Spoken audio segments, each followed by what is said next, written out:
mis amigos les adeudo la ternura y las palabras de aliento y el abrazo, el compartir con todos ellos la factura que nos presenta la vida paso a paso.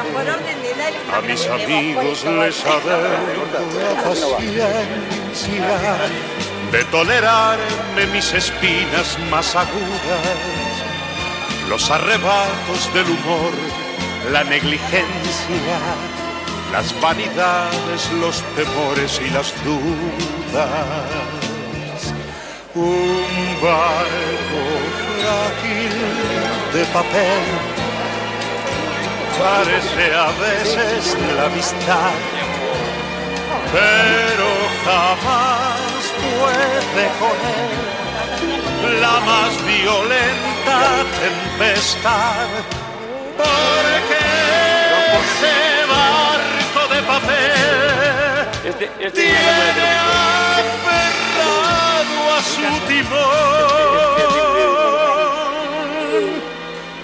por capitán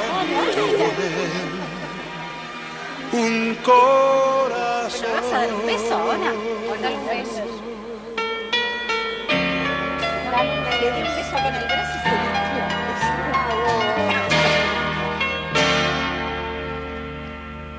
A mis amigos les adeudo los enfados que perturbaran sin querer nuestra armonía.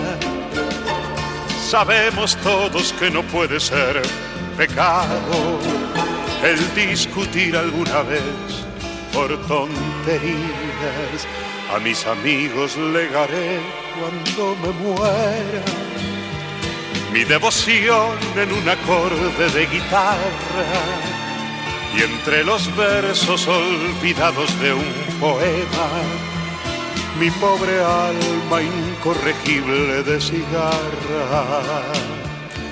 Un barco frágil de papel parece a veces la amistad, pero jamás puede con él la más violenta tempestad, porque ese barco de papel tiene aferrado a su timón por capitán timonel un corazón.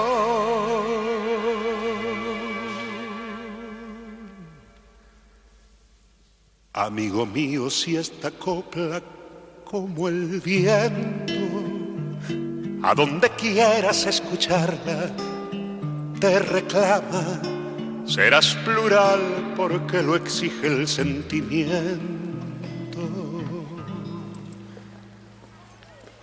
Cuando se lleva a los amigos, me dice Eduardo, estamos en el comiendo alma. Venga, ahora ya.